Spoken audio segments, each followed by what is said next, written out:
A Torto e a Direito, um programa com Alberto Magalhães, Bento Anastácio e Ricardo Freixal.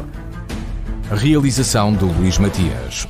Muito boa tarde, bem-vindo ao A Torto e a Direito na DNFM com Alberto Magalhães, Bento Anastácio e Ricardo Freixal.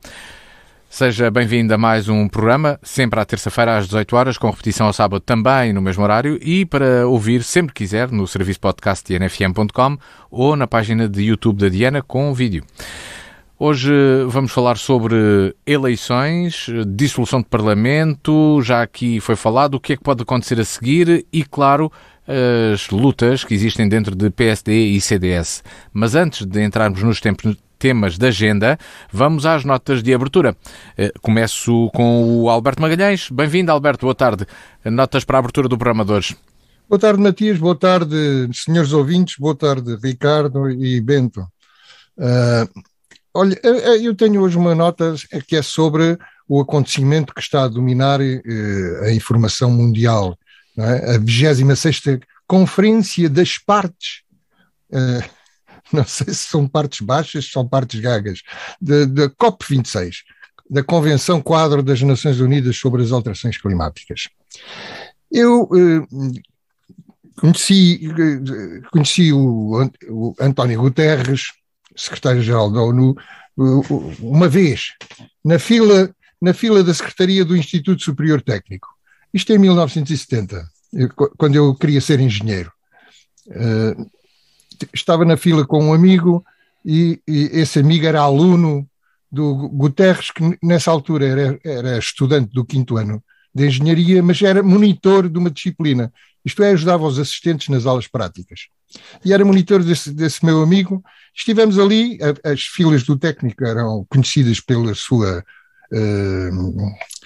lentidão. Estivemos ali meia hora à conversa. Eu fiquei com devo dizer que fiquei com a opinião de que o António Guterres era uma pessoa muito conservadora, católica, muito conservadora, contra as greves, achava que nós não devíamos fazer greve no técnico, o técnico estava em greve nessa altura.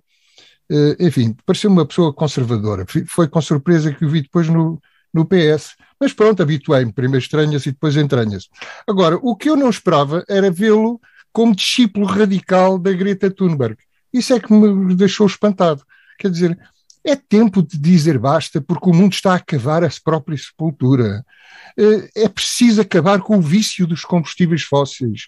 O planeta a mudar diante dos nossos olhos devido ao uso dos combustíveis fósseis e ao tratamento cruel da natureza. Este é o momento da verdade e aproximamos rapidamente do ponto crítico, ou seja, de tornar impossível o objetivo de limitar o aquecimento global a 1,5 graus. Desesperou, e aqui é que eu queria chegar, desesperou, vejam bem, um engenheiro, que era o aluno mais brilhante do técnico no tempo dele, desesperou por nos estarmos a envenenar com carbono. Ora, eu queria dizer ao engenheiro Guterres e a quem ouviu o engenheiro Guterres que, para mim, o carbono não é um veneno. O carbono é o elemento vital, é o elemento vital, é o elemento vital de toda a vida que existe ao de cima praticamente vegetal e animal, digo eu, porque a gente Alberto Magalhães, tem que convidar o engenheiro Guterres a ir a Nossa Senhora de Machado. Então, eu acho que sim. Ir ao campo. Não, eu acho inadmissível ver uma série de dirigentes mundiais. O Johnson é outro, que tal, não é? Que se deslocaram, com certeza, à Escócia de avião a jato, virem dizer-nos que nós não podemos gastar gasóleo e que temos que acabar com o vício do gasóleo, dos combustíveis fósseis. Mas estão a gozar com a gente? Ou enlouqueceram de vez? Estamos todos a morrer e é isto que querem convencer as nossas crianças. Há crianças a ter depressões e ansiedade exageradíssima por causa destas mensagens completamente estúpidas, alarmistas, que se usavam no tempo do apocalipse, em que as pessoas acreditavam que o fim do mundo já estava aí a chegar. Agora, pessoas que deviam ser responsáveis, que mandam nos destinos do mundo, com conversas destas, a mim parece-me completamente disparatado. Era só isto. Alberto, obrigado pela abertura, na abertura do programa, falar sobre Guterres e as alterações climáticas. Bento Anastácio, bem-vindo. Cá estás tu, também aqui mais perto. Que destaque e que nota queres deixar para a abertura do programa? Ora, boa tarde, Luís, boa tarde a quem faz o favor de nos ouvir, e ao Alberto e ao Ricardo. Eu trago aqui uma nota curta sobre o que me parece ter sido o maior ato de costa-espertismo de sempre. Este número do António Costa armado ao Chico Esperto e à vítima. À vítima quando esta crise que neste momento política estamos a passar é da única e exclusiva responsabilidade do António Costa e do Partido Socialista. É fácil as pessoas esquecerem o que levou, por exemplo, o ano passado o Bloco de Esquerda e este ano o PCP a terem que votar contra o orçamento. O ano passado o PCP ainda, passa a expressão, papou a história do Covid. Este ano não foi nisso. E não foi, podem as pessoas dizer que as diferenças que apareciam no final da discussão não eram suficientes para se cavar esta crise.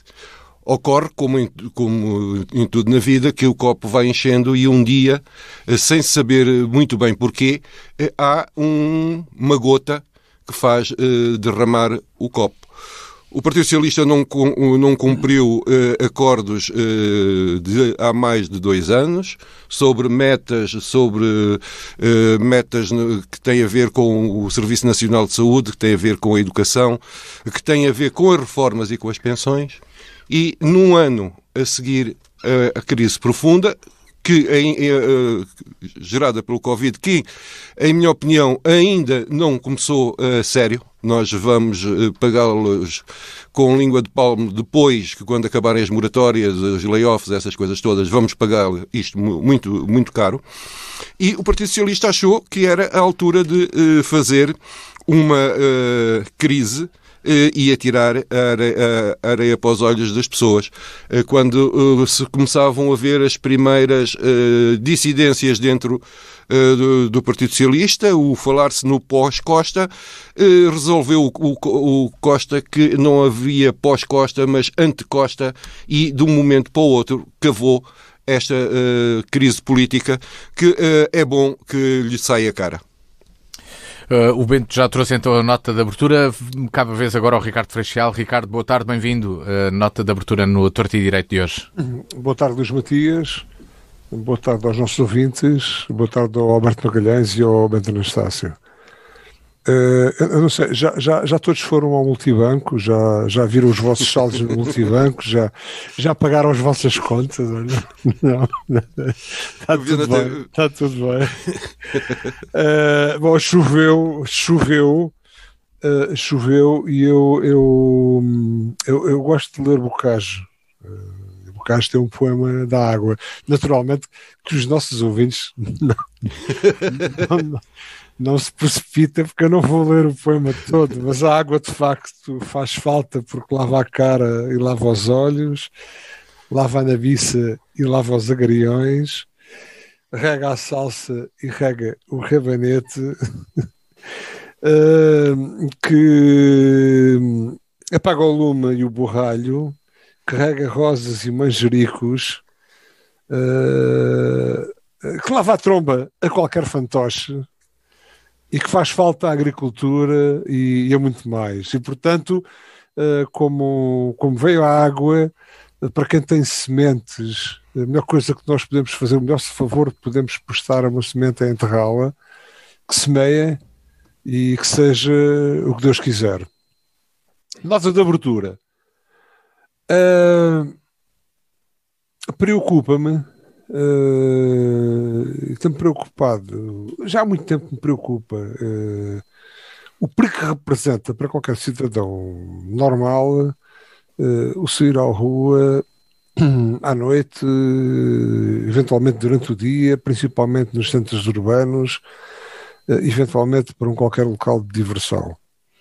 os últimos dias, algumas notícias nos têm remeteram a mim para uma reflexão muito séria sobre aquilo que é o perigo que representa,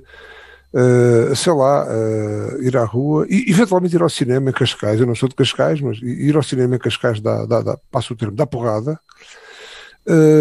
Beber um copo ou ser apanhado na rua por qualquer rixa de grupos ou de não grupos pode representar perigo.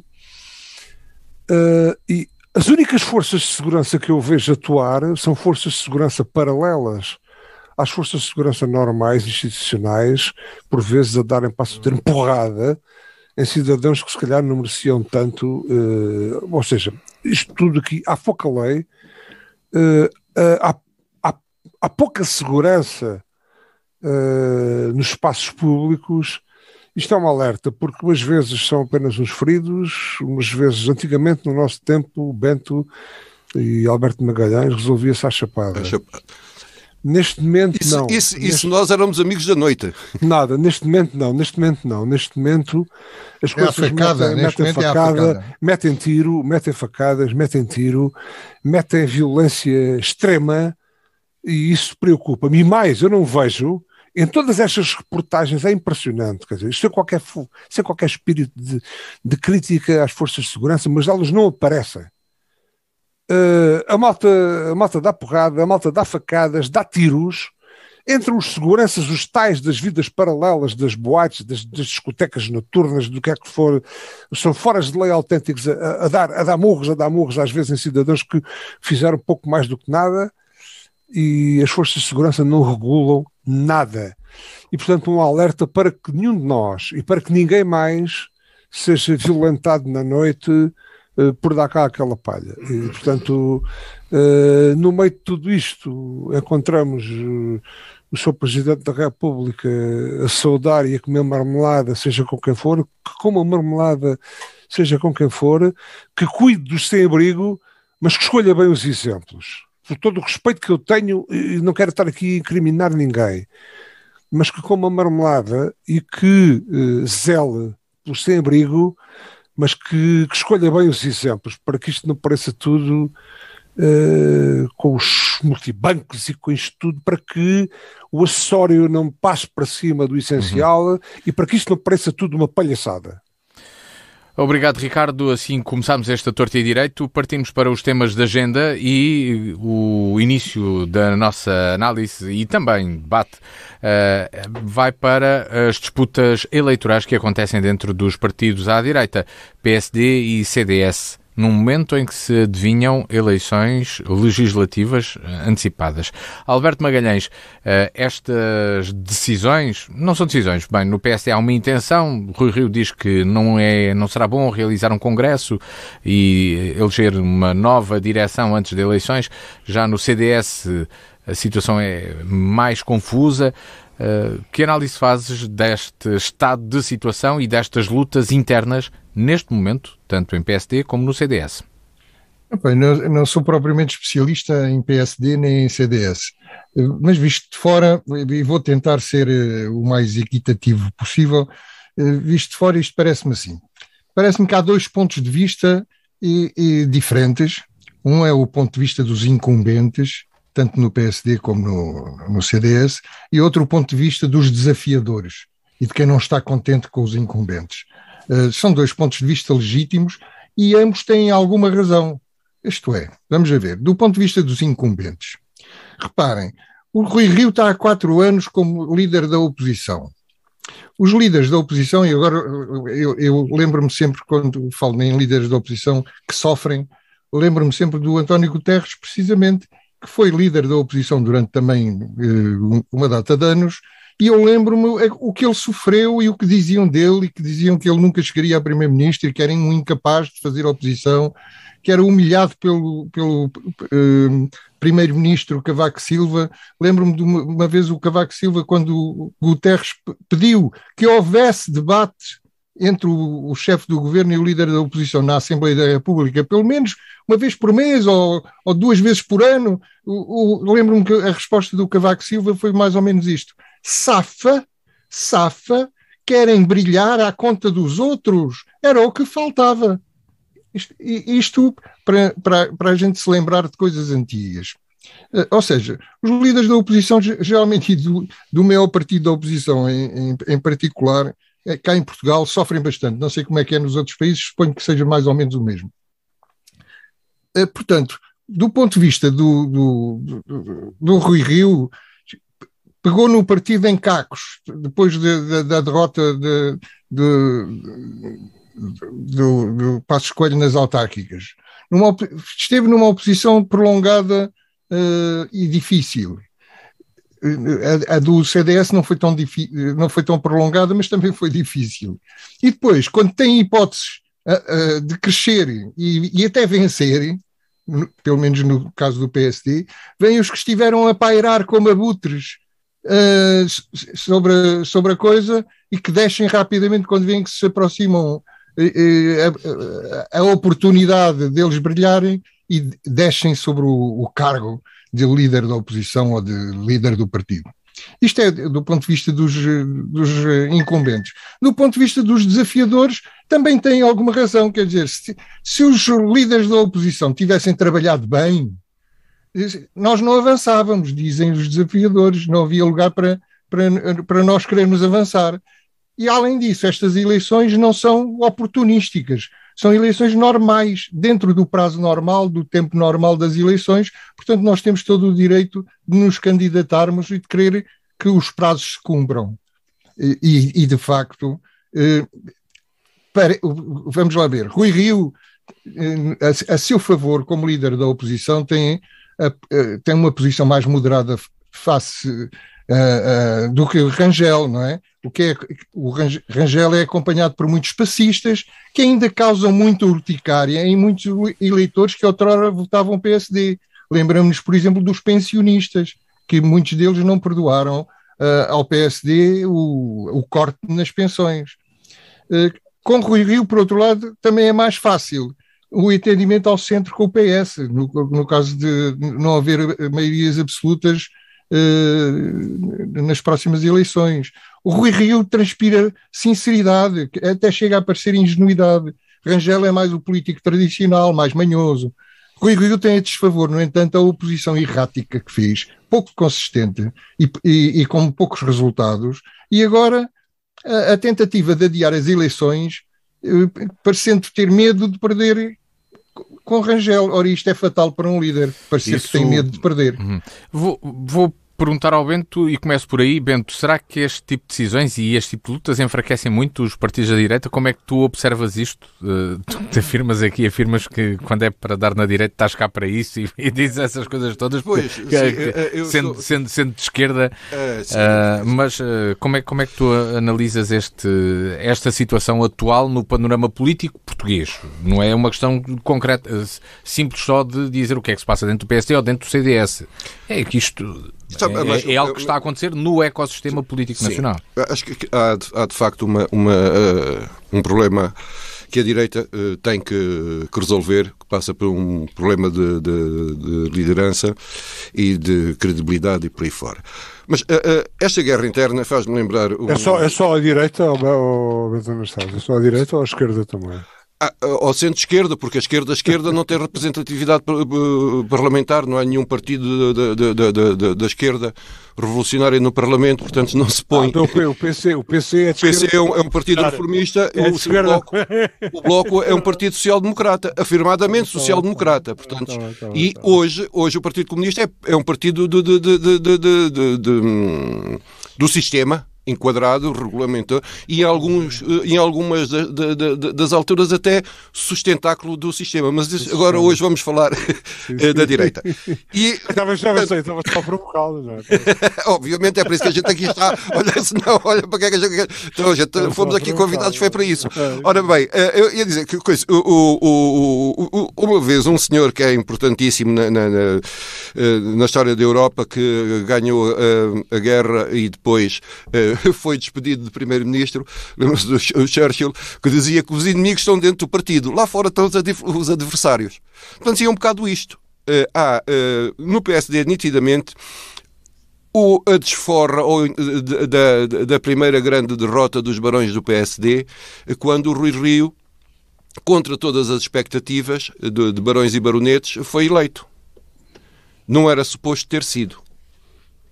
Portanto, o PSD tem uma tradição de algum conflito entre os barões do partido. Alguns deles hoje já nem aparecem na televisão, quanto mais darem-se ao trabalho de irem à Assembleia ou coisa assim no género, mas continuam a ser eles que mandam. Basta nós olharmos para o PSD mais perto de nós, aqui o distrital, e a gente sabe que quer se queira, quer não, seja quem seja o presidente da distrital do PSD, as coisas giram em torno de quem está na mão de cima, se é a Fundação, se é a Santa Casa.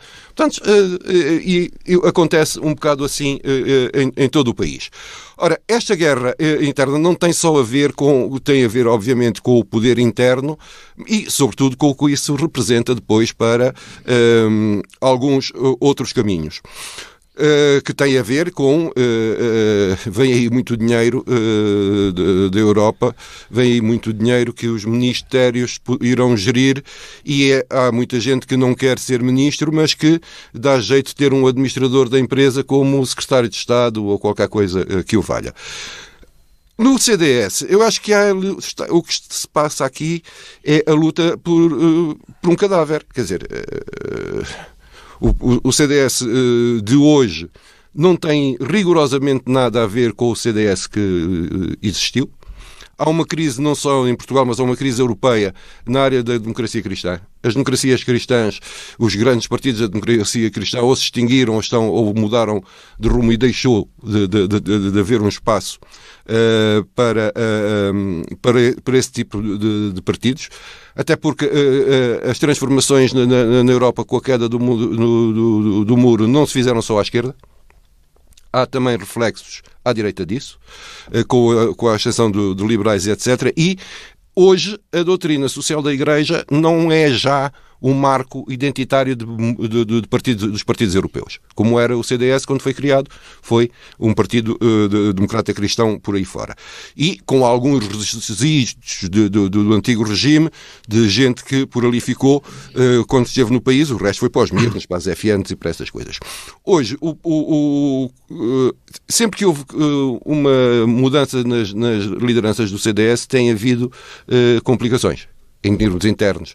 É a cisão que houve com o Portas e o Monteiro, é sequencial essas coisas. E neste momento o CDS está encostado em termos da pressão ideológica que lhe é feita do lado da iniciativa liberal, que é feita para o mesmo alvo, com modernidade, de facto, não podemos, com alguma criatividade, com uma forma diferente de estar na política, e é um espaço do CDS. E depois tem, por outro lado, a direita calceteira de Chegas e coisas assim no género. Portanto, o CDS está, neste momento, é um partido que está apertado. Apertado porque está-lhe a faltar o espaço ideológico que tinha. Entretanto, o PSD sempre foi um partido, só para acabar, sempre foi um partido, se quisermos, um partido de massas, que tem uma grande ligação à instituição, tem não sei quantas mil eleitos nas freguesias, é um partido que tem raízes no terreno, coisa que o CDS não tem. Ricardo Freixial, que análise faz ao que se vive nestes dois partidos, no PSD e no CDS, visto se calhar com mais alguma proximidade? Eu, há bocado quando foi das notas de abertura, e às vezes quando fico para o último, digo, isto é coisa de ficar para o último, tem sempre vantagens, porque há sempre gente que nos lança temas e não sei o quê, e nós aproveitamos, mesmo que não estejamos bem preparados, apanhamos aqui uma bucha ou outra. Mas o Alberto Magalhães há bocado esgotou-me aqui um bocado, e eu esqueci-me de falar acerca da intervenção desastrosa, lamentável mesmo, do António Guterres acerca da reunião sobre as questões relacionadas com as alterações climáticas e com o carbono. Sinceramente, é confrangedor nós vermos uma panóplia de gente importante, entre este importante tem aqui muitas reticências, deslocar-se, como disse o Alberto Magalhães muito bem, em jacto para a Escócia. E provavelmente particular. Sim, para a Escócia, gastar um disparate qualquer, e depois, sobretudo, a tirarem conclusões como eu ouvi da boca do António Guterres, que não é um cidadão, não está propriamente aqui na Praça Giralda, ao pé da Nazaré, a mandar umas bocas, nada. Tem alguma responsabilidade, dizer que estamos todos a cavar a sepultura. A pata que o pôs, passa o termo, porque não estamos nada. Podemos eventualmente caminhar para uma situação dessas, mas há hoje em dia formas de fazer, de viver e de fazer sustentadas e que não têm nada a ver com aquele paradigma que está subjacente à ideia. Não está, porque o senhor diz aquilo porque lhe deram o discurso pelo... As coisas não são assim. Felizmente para nós as coisas não são assim. Podemos, é algo que provavelmente temos de trazer aqui e se calhar até mesmo num próximo programa eventualmente olharmos para os resultados desta COP26 e falarmos sobre ela. Não é? É confrangedor ver alguém com responsabilidades falar de uma forma destas. Afinal de contas, eu estive no COP22 em Marrakech, num âmbito estritamente profissional, e no âmbito que me toca a mim, nós que somos aqueles que somos mais acusados, porque a agricultura, imagine-se que é apenas responsável por 10% das emissões, é hoje em dia apontada, e mais as vacas e não sei o quê, como os responsáveis pelas alterações climáticas, não é nada assim. E portanto... Eu faço o desafio que o Ricardo guarde os argumentos para podermos tratar disso num outro programa, até com mais profundidade. Claro que sim. Porque há muita responsabilidade e há tanta coisa na boca de gente com responsabilidade que mais valia que tivesse. O Ricardo não quer falar do PSD e do CDS. Ricardo, então e com esta? Aguenta-se com esta ou não? Ricardo, não quer falar do PSD e do CDS? Eu estou aqui para falar para tudo. Então vamos lá falar do PSD e do CDS. Sobretudo. Às vezes já tenho um bocado de ter que falar sobre tudo. Mas vamos lá ver. O problema só está neste momento restrito ao PSD e ao CDS, quiçá porque são partidos democráticos. Porque nos partidos onde não há democracia, as questões de liderança não se colocam, muito menos numa altura na qual as coisas estão muito tremidas. Bom, mas vamos lá ver.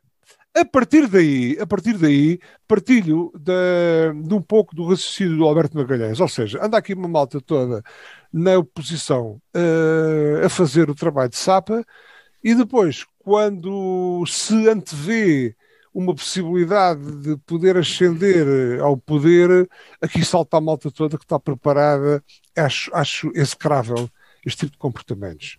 Ainda que a democracia... a democracia é isto, pá. Seja transversal, mas já lá vamos, Alberto Magalhães. Ainda que a democracia, isto tenha que ser aceito, naturalmente, não é? Há o direito a tudo isto, não é?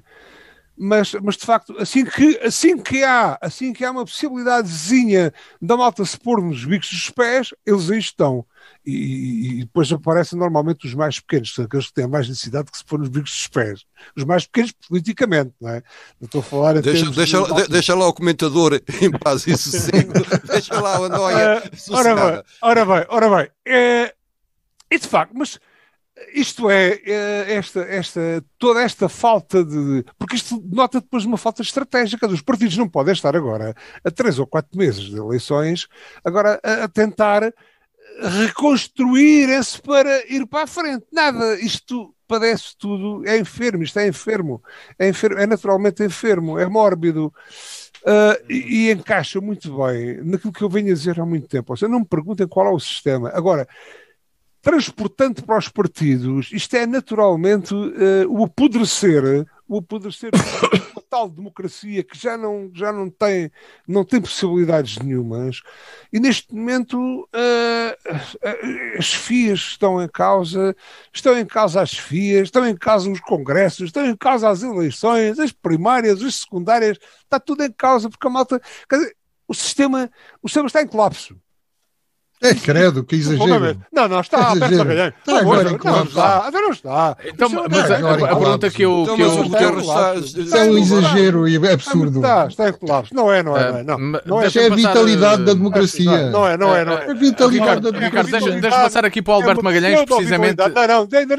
Não terminei. Oh, Ricardo, mas é que o Ricardo já está a falar há muito tempo. Eu dou-lhe tempo para falar outra vez. Sabe que isto tem sempre duas hipóteses. Mas tem duas hipóteses. Dois momentos para falar. É só para não ser tudo de uma vez. Olha que isto tudo de uma vez, depois carrega muito, não é? É de facto um pouco isso. Já vai em 6 minutos. Os partidos estão de facto aqui, também eles, numa entropia que é inerente e que é inerente ao sistema. Ou seja, isto não. E há aqui, de facto, o Alberto Magalhães diz que não. Há qualquer coisa que não está a funcionar bem neste sistema de gestão democrática, de gestão do poder. Não está. Muito bem. Alberto, e esta situação, por exemplo, a que se vive de forma mais com mais ruptura, com mais espalhafato, digamos assim, dentro do CDS, pode ofuscar aquilo que pareceu ter sido um resultado positivo nas autárquicas para este partido e perder realmente toda a possibilidade de poder começar a recuperar algum terreno, com a saída também de pessoas reconhecidas do CDS? Eu duvido muito. Eu aí concordo com o Bento. Acho que o CDS é um partido morto, só que ainda não sabe, não é? É daqueles cadáveres que ainda não tomaram autoconsciência, porque é muito difícil o CDS espremido entre a iniciativa liberal, que em princípio vai crescer, e o Chega, que em princípio vai crescer. É muito difícil que sobre alguma coisa para o CDS. Quer dizer, eu oxalá me engano, porque eu acho que o CDS até era um bom refúgio para os conservadores. Poderia ser um bom refúgio para os conservadores, cristãos ou não, democratas cristãos ou não, mas os conservadores também são precisos. Não é? Principalmente num mundo em que a novidade é celebrada praticamente só por ser novidade, mesmo que seja uma novidade parva, convém que exista uma força. Ricardo, não me interrompa. Estava só a tentar. Só viste e conseguiu justiça. Sim, mas Alberto, então era bom que haver um refúgio para conservadores, isto é, para pessoas que acham que as mudanças só devem acontecer quando têm razão de ser e não só porque sim, vamos mudar porque já estamos fartos disto. Não pode ser PCP. Assim. O PCP também serve, não? O PCP é um partido conservador em alguns aspectos. É verdade. Pronto, da moral, da ética, dos bons costumes. Mas há conservadores de direita. Também. Não parece mal. Portanto, o Bento Anastácio pode interromper, eu é que não posso. Não, mas o Bento Anastácio interrompeu 5 segundos. Você, quando interrompe, é difícil eu retomar. Para concluir, então, Alberto, para eu passar aqui ao Bento Anastácio, até porque eu acho que é pena o CDS desaparecer, mas não vejo com opinião clara. Em relação ao que disse o Ricardo, que disse, quer dizer, a vida é assim. Não é? Os mecanismos democráticos são assim, têm as suas crises, os seus pontos. A gente não pode perder de vista aquilo que se diz da democracia, que é um péssimo sistema, e é por vários motivos, por causa destas crises. Numa ditadura, em princípio, não há crises, desde que não haja um golpe militar ou uma coisa desse tipo, a ditadura dura 48 anos na maior, sem problemas. Na democracia não há crises, mas também é verdade que, se não havendo democracia, é ainda pior. E, portanto, nós não podemos estar sempre a dizer mal da democracia e dos problemas que a democracia traz, porque a democracia não traz só esse problema das crises, traz o problema de que as maiorias, muitas vezes, para não dizer raramente, têm razão. É outro problema da democracia, mas é a vida. A gente não pode dizer... Eu não tenho razão, eu tenho razão, sou uma minoria, mas como sou eu que tenho razão, agora eu é que vou mandar. vou calar os outros todos porque eu é que tenho... Não pode ser assim. Temos que dar o direito das maiorias governarem. Bento Anastácio, e para o PSD, quem é que achas que cumpriria melhor a função para alcançar os objetivos dos sociais-democratas? O Rui Rio ou o Rangel ou o Paulo Rangel? O que é que te parece? Na minha opinião, quanto pior, melhor. Então dá lá a tua opinião. Porque não tenho. Vamos lá ver uma coisa. Eu gosto... E pronto, já o homem vai perder. Eu gosto da forma como o Rui Rio está na política. Não tenho nada nem lá ao pé a ver com o que ele defende, mas a forma como ele está e a forma como ele fez a oposição parece-me que era o que se esperava de uma oposição dentro da mesma área, porque ao fim e ao cabo não faria muito diferente um governo do PSD em algumas coisas, ou na maioria das coisas, do que fez agora. O Rangel... É um gajo que foi criado na Alemanha, não é? É um gajo que foi criado na Alemanha. O Rangel, para mim, tem todos os defeitos e mais alguns do profissional da política, e com as minhas desculpas a alguns profissionais da política que são com valor e com mérito e sobretudo com trabalho.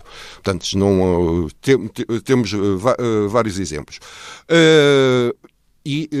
Não é preciso ir muito longe. Aqui na Diana normalmente estão desse tipo de pessoas, deputados e essas coisas. Ora, o que acontece é que o Rangel é a personificação de todo o que há de pior na política. É quem sempre se manobrou de uma forma viscosa. Penso que é um indivíduo destituído de coluna vertebral, pura e simples. Que enquanto que depois de ter sido cabeça de lista pelo PSD e ter continuado a fazer a sua carreira na Europa, nunca foi um deputado que se lhe possa encontrar alguma valia em termos europeus. E nós temos vários deputados que deixaram marca na sua legislatura, que fizeram um trabalho e que são reconhecidos em vários países pela forma como geriram dossiês importantes. Nunca ouvi dizer que o Rangel tivesse feito o que quer que seja dessa qualidade. Não se notou tanto. Não se viu. Eu estou a dizer só no que é visível. E em política só existe o que se vê. Sim, por aí fora. Depois aparece na altura em que Mercê, ele já vinha preparando o trabalhinho antes, durante a campanha para as autárquicas, fazendo uma campanha paralela à do presidente do PSD, quiçá à espera de uma melhor oportunidade lá para a frente, mas o fenómeno de moedas veio alterar isto tudo. A oportunidade era o Congresso Ordinário do PSD. A oportunidade era o Congresso Ordinário. Vai depois. Já estava para ser agora. Sim, mas não sei se ele se candidataria neste, no próximo. Vem depois, no meio disto tudo, o papel do Sr. Presidente da República. O Sr. Presidente da República dá-se ao desplante de, no dia em que está a ser votado o orçamento e no dia em que diz que está a tomar todas as medidas possíveis para validar o orçamento, receber o Rangel. Isto é, e vindo de quem? Que toda a gente conhece a história do nosso Presidente da República. Antes do tempo da Vichy Soase. No tempo em que ele foi, por exemplo, diretor do Expresso, em todas essas alturas. Quer dizer, o nosso Presidente da República é como o Lacrau. Aquilo está-lhe no sangue. Ele não pode, se houver uma alturazinha qualquer em que ele possa arranjar ali uma intriga e depois fazer ali uns jogos, aquilo está-lhe na massa do sangue. O Presidente da República, como ele diria, é assim, é o Presidente da República que temos. Ricardo Freixal, e na sua opinião, aqui dentro do PSD, e também esta ação do Presidente da República, será que o Presidente da República acabou por ficar enredado num eleio em que parece também fez parte? Não, enredados estamos nós. Nós é que estamos enredados com este Presidente da República. Obrigado, Bento Anastácio, por me ter recordado, porque eu já estava esquecido daquela rábula. Tinha perguntado se todos já tínhamos ido, se eu já tinha ido ao multibanco ver aquela coisa toda, e não sei se mais alguém por cortesia foi recebido pelo Presidente da República para além do Paulo Rangel. Eu não sei, cortesias é aquelas coisas antes das touradas, não é? Acho inqualificável a atitude do Presidente da República para com todo o sistema político em Portugal neste momento. E no momento crítico que estávamos a viver. Portanto, que seja cortês para que ele queira. Agora, tem que ser cortês com oportunidade. E se eventualmente, não sei se já teria, não acredito que tivesse alguma reunião de cortesia marcada com Paulo Rangel, desmarcava por simplesmente. Desculpe, Paulo Rangel, este momento não é o momento oportuno para eu ser cortês para consigo. E até tem que ser cortês para consigo noutro dia qualquer, mas não neste. E, portanto, acho péssimo. E, portanto, como eu há bocado disse que isto tudo está a modo escapalhaçado, com todo o respeito pelos palhaços profissionais, não quero também chamar palhaço ao nosso Presidente da República, nem pouco mais ou menos, mas isto são rábulas que roçam a palhacice, palhaçada, não dá.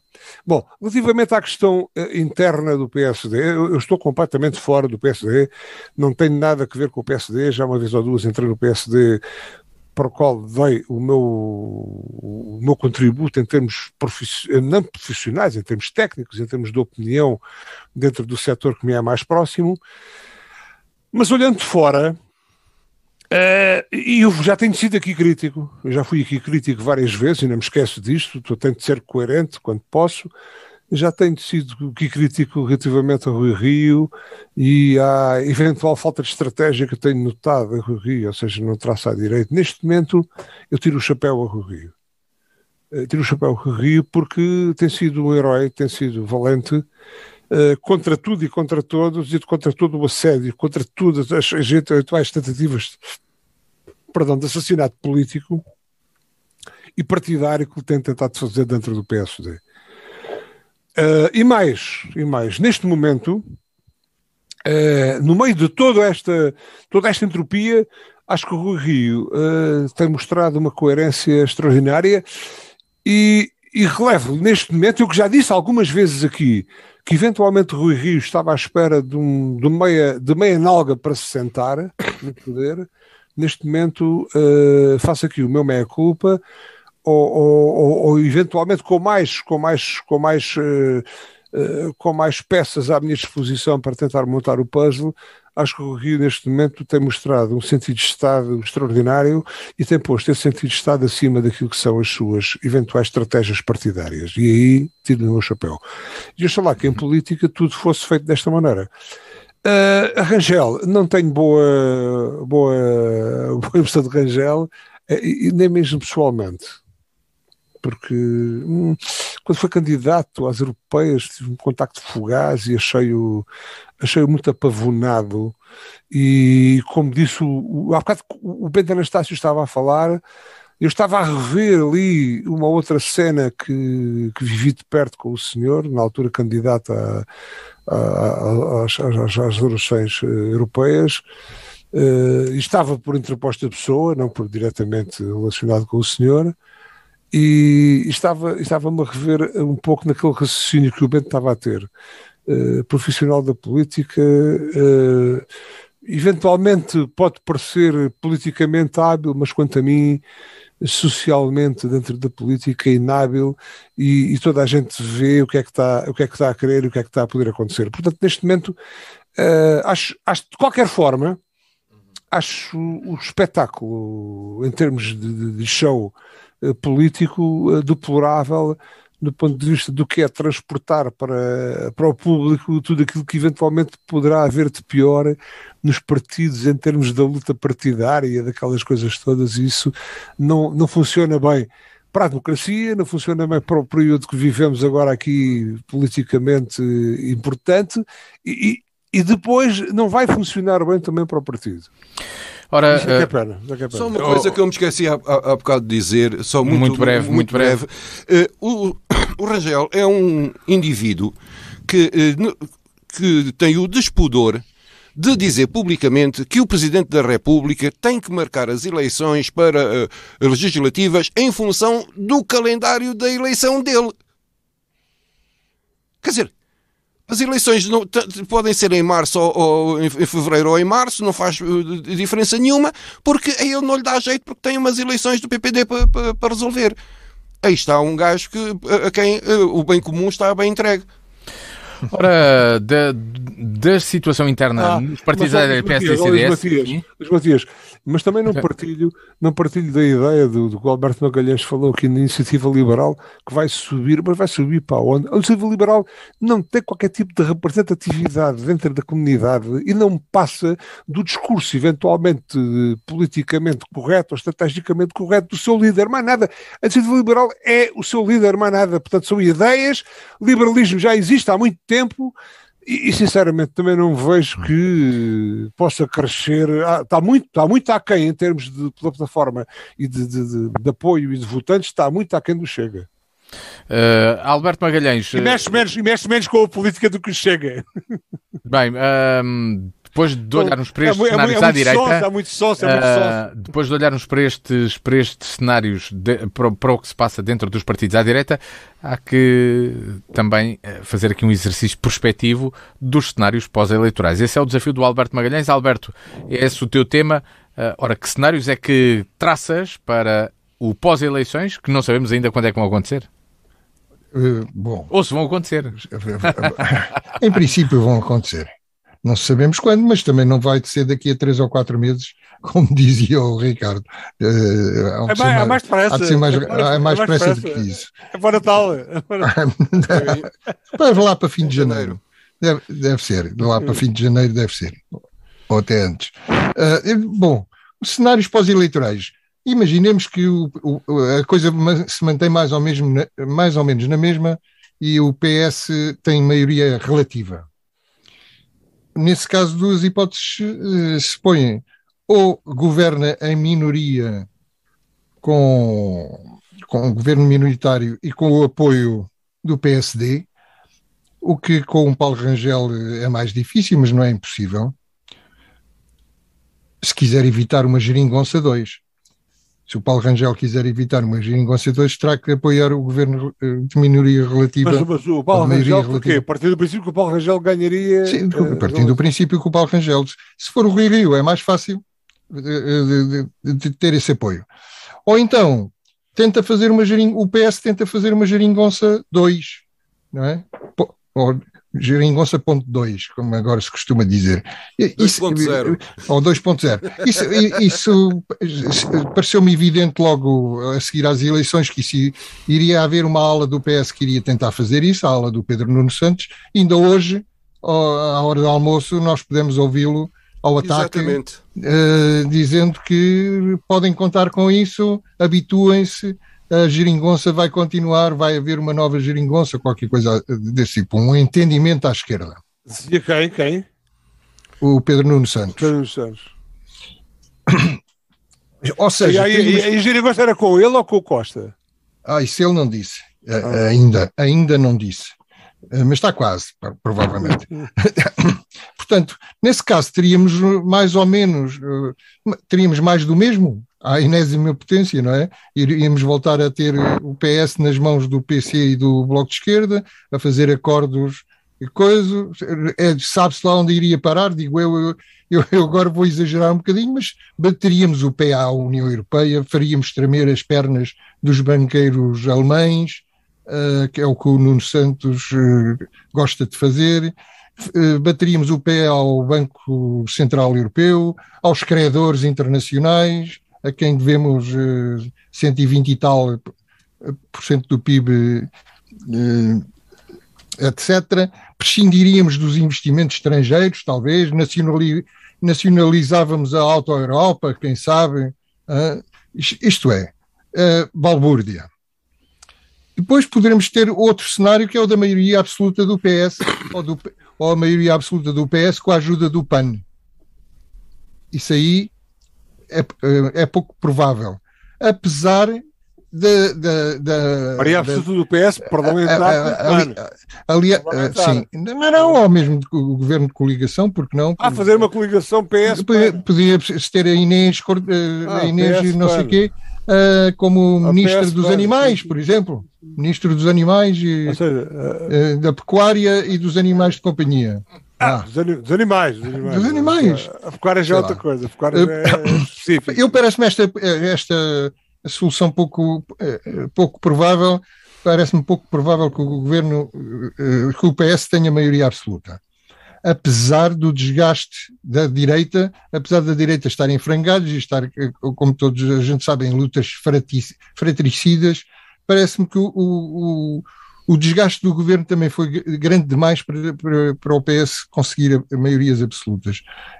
Há um longo historial de asneiras, de atrapalhadas e, sobretudo, na minha opinião, de desrespeito pela Constituição durante a pandemia, em alguns casos grave, na minha opinião, mas eu acho que isto não é muito, as pessoas não são muito sensíveis a isto. Eu sou, mas as pessoas em geral não são muito sensíveis a isto, mas são sensíveis a coisas como o ministro Cabrita, a falta de remodelação do governo, a teimosia de António Costa em não remodelar os ministros, por piores que eles sejam, por mais parvoíces que eles façam e por mais comportamentos absurdos que tenham. E, portanto, acho que isso se paga, e apesar da direita estar a entregar todas as armas ao PS, acho que o PS não vai conseguir aproveitar. Depois temos um terceiro cenário, é isso? Um outro cenário, que em vez de ser uma maioria à esquerda, é uma maioria à direita. Nesse caso, ou melhor, o PSD ser o partido mais votado. É uma coisa pouco provável, digo eu, mas nunca se sabe. Às vezes as eleições em Portugal causam surpresas que ninguém está à espera.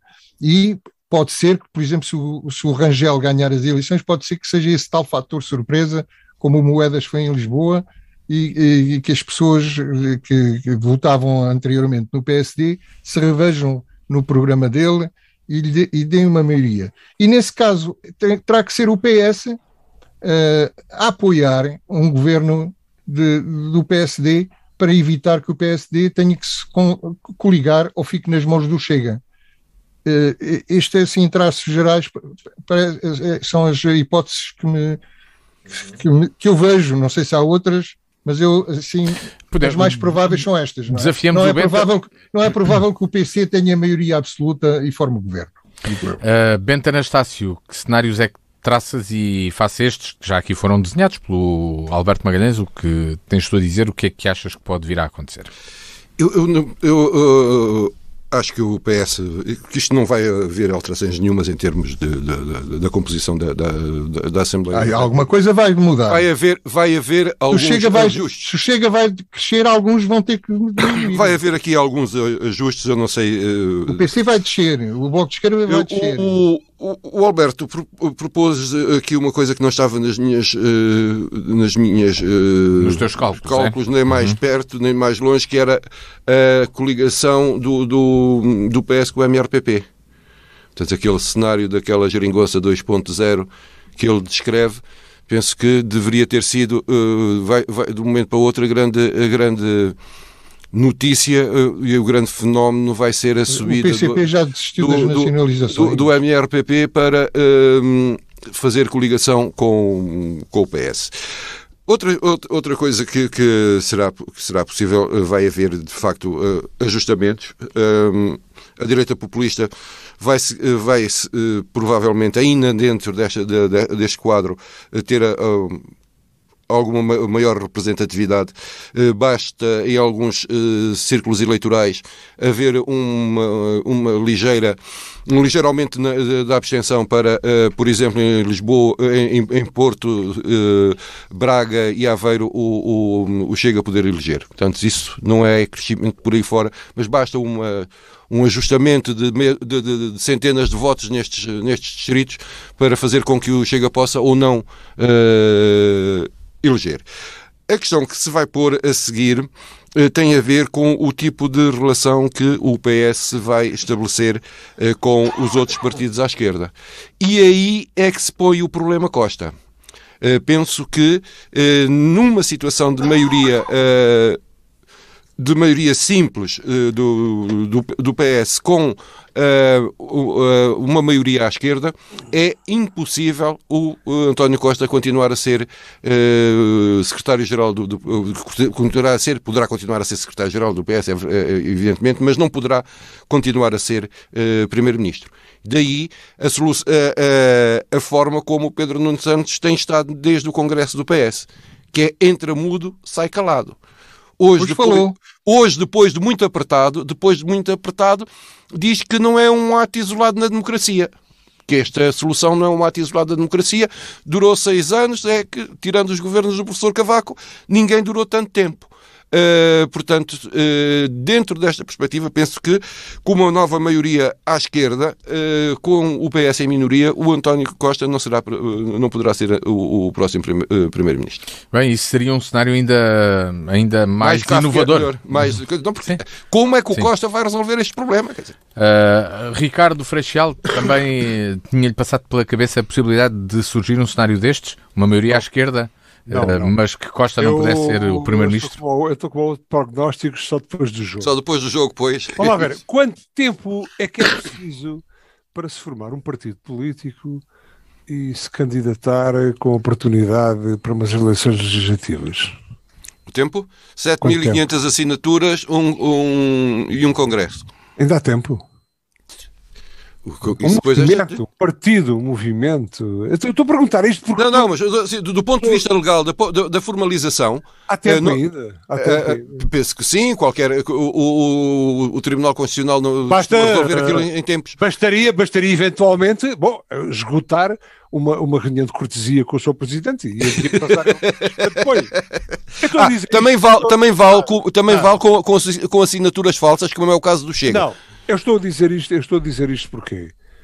Porque na sequência da exposição dos meus raciocínios aqui neste programa, e que partilho em grupos de amigos, às vezes chamam-me um bocado louco, não sei o quê, mas eu acho que, e disse isto quando foi das eleições legislativas, disse isso quando foi das eleições autárquicas, eu acho que existe neste momento espaço político existe fórum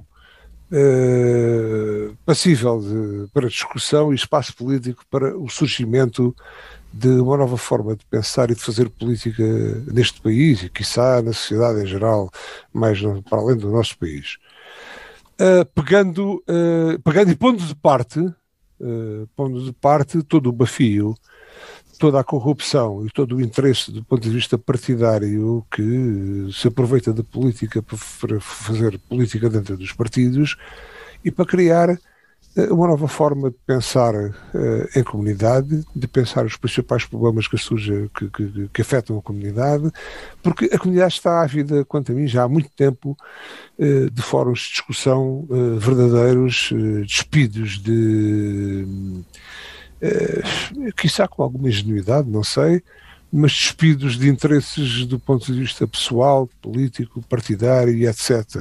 Portanto, eu neste momento acho que, não sei se há alguém disponível ou não sei se há alguém com carisma capaz de elencar uma situação destas, mas mais que nunca, hoje em dia, uma nova atitude poderia eventualmente resultar numa nova solução. E deixo isto, não entretenho aqui agora em cenários no pós, porque não sei o que é que vai acontecer, mas o que estou farto é deste bafio, deste carucho, deste mofo, deste interesse partidário, desta questiúncula, não digo saloia, mas chico esperta, da malta que está sempre ali, da conselhia, da distrital, do não sei quê. Ouça, a vida política tem que se fazer de uma forma diferente quanto a mim. Eu penso assim, tenho recusado até aqui a participar ativamente na esfera partidária e nem intervir mais ativamente na vida política, porque me recuso a respirar dentro de atmosferas poluídas, essas sim poluídas, não com carbono, mas com outras coisas. E, portanto, acho que neste momento há mais que espaço, e esta seria a altura ideal para que novas tendências e novas formas de pensar em política se juntassem e que aparecessem como alternativa nesta desorganização partidária de partidos que são mais transparentes e que deixam as lutas cá para fora, dos outros que estão mal, mas que preferem estar encapsulados, e portanto, ouça, que alguém que esteja disponível avance e que de uma vez por todas comece, eventualmente, sei lá, nestas conversas assim da treta, depois mais abrangentes, um pouco mais, com fóruns de discussão. Não sei se há tempo, senão, por isso é que a pergunta é: há tempo? Há tempo. Bom, se calhar não haverá tempo, mas terá que haver tempo para fazer política através dos partidos, porque o nosso sistema está baseado nos partidos, de uma forma completamente diferente desta. Transversal aos Rangéis, aos Rios, aos Ribeiros, a esta tropa toda fandanga. Estamos quase a terminar o nosso programa, temos de terminar, mas não posso deixar de perguntar ao Alberto Magalhães, porque eu julgava que depois de mim mais ninguém ia falar. Não vai falar o Alberto, porque o Alberto, nos cenários todos, e ele trouxe este tema, mas houve este cenário que o Bento aqui traçou, da tal maioria à esquerda, com um governo de PS, mas sem António Costa. Não, eu tracei esse cenário, até eu tracei já numa nota à la minuta ontem, ou o que é que foi. Esse cenário é obviamente o da Geringonça 2, ou 2.0. É o Pedro Nuno Santos a tomar o poder para fazer uma Geringonça 2. Acho um cenário... E o PS deixaria isso? O PS iria internamente deixar que isso acontecesse? Eu acho isso um cenário inacreditável. Depois das cedências todas que o António Costa fez ao PC e ao Bloco de Esquerda, e não chegaram, depois de o Bloco de Esquerda e o PC se queixarem de que o António Costa não cumpriu as promessas que lhes fez, depois de o chumbo do orçamento, por toda a gente à esquerda com vontade de se abster, e esta é outra coisa que eu me esqueci de dizer ainda há bocado, é que vai haver, quando o Bento diz que isto vai ser mais ou menos a mesma coisa, não vai. Na abstenção vai haver um aumento considerável da abstenção, digo eu, é o meu prognóstico, antes do fim do jogo, vai haver uma abstenção muito grande à esquerda. Quem votou no Bloco de Esquerda e no PCP, muitos dos que votaram no Bloco de Esquerda e no PCP, tirando aqueles mais ferrenhos, vão se abster provavelmente. Não vão querer votar noutros, mas também não vão querer votar nos partidos que os magoaram e desiludiram completamente. Ao passo que à direita, provavelmente vai haver um entusiasmo novo e vai haver menos abstenção do que houve nas últimas eleições. E esse movimento oscilatório da abstenção vai mudar com certeza o panorama. Mas acho inacreditável ainda haver pessoas com lata de pensar numa nova Geringonça 2, porque isso seria o PS ceder naquilo que não pode ceder, que são os compromissos que tem com o Banco Central Europeu, com a União Europeia, com a Comissão Europeia. Isso etc. É treta, Alberto. Não é treta.